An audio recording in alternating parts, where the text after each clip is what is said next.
Let me show in a parable to what extent our nature is enlightened or unenlightened. Envision human figures living in an underground cave with a long entrance across the whole width of the cave. Here they have been from their childhood and have their legs and necks chained so that they cannot move and can only see before them, being prevented by the chains from turning their heads around. Above and behind them, a fire is blazing at a distance. They see only their own shadows, which the fire throws on the opposite wall of the cave. For how could they see anything but the shadows if they were never allowed to move their heads?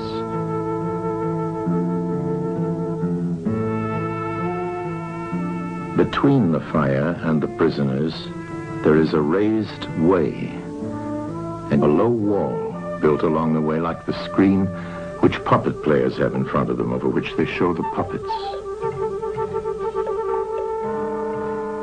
Do you see men passing along the wall, carrying all sorts of articles which they hold projected above the wall? Statues of men and animals made of wood and stone and various materials? Of the objects which are being carried in like manner, they would only see the shadows. And if they were able to converse with one another, would they not suppose that they were naming what was actually before them?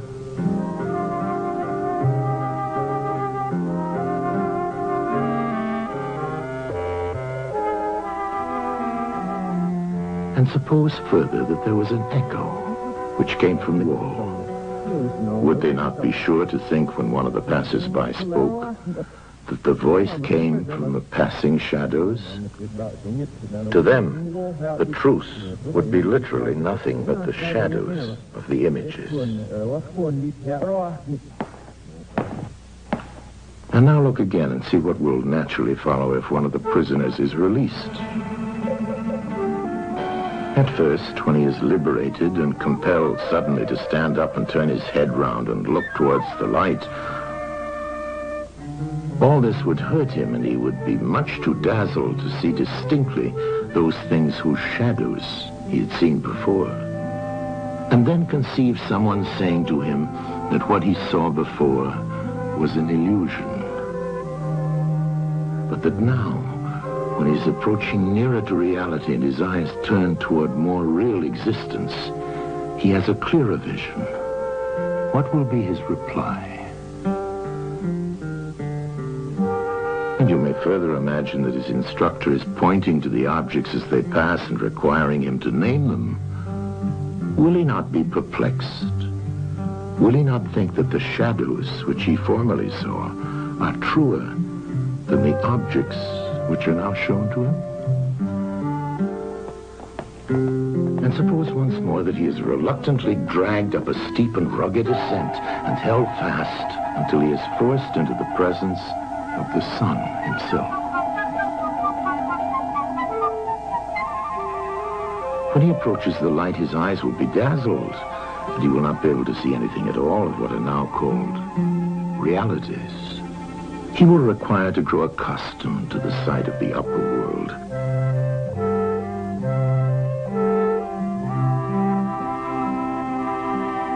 And first he will see the shadows best. Next, the reflections of objects in the water, and then the objects themselves. Then he will gaze upon the stars and the spangled heavens and the light of the moon. He will see the sky and the stars by night. Last of all, he will be able to see the sun, and not mere reflections of it in the water, but he will see the sun in its own proper place and not in another. And he will contemplate the sun as it is. Will he not then proceed to argue that it is the sun who gives the season and the years, and is the guardian of all that is in the visible world, and in a certain way the cause of all things which his fellows had been accustomed to behold? Clearly he would first see the sun, and then reason about it. And when he remembered his old habitation and what was the wisdom of the cave and his fellow prisoners, do you not suppose that he would bless himself for the change and pity them?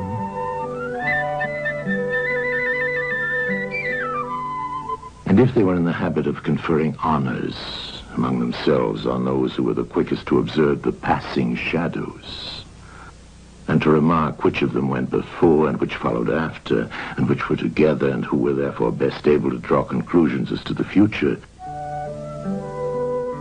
do you think that he would care for such honors and glories, or envy the possessors of them? Would he not say with Homer, "Better to be the poor servant of a poor master,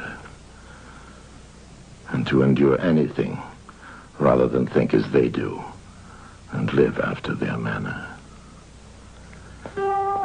Imagine once more such a one coming suddenly out of the sun to be replaced in his old situation. Would he not be certain to have his eyes full of darkness? And if there were a contest of measuring the shadows, and he had to compete with the prisoners who had never moved out of the den, while his sight was still weak, and before his eyes had become steady, wouldn't they all laugh at him and say he had spoiled his eyesight by going up there, and that it was better not to even think of ascending?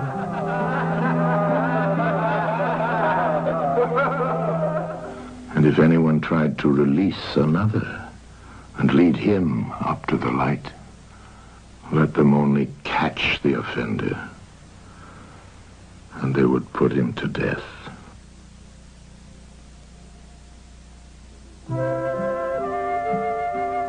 It is the task of the enlightened not only to ascend to learning and to see the good, but to be willing to descend again to those prisoners and to share their troubles and their honors, whether they are worth having or not.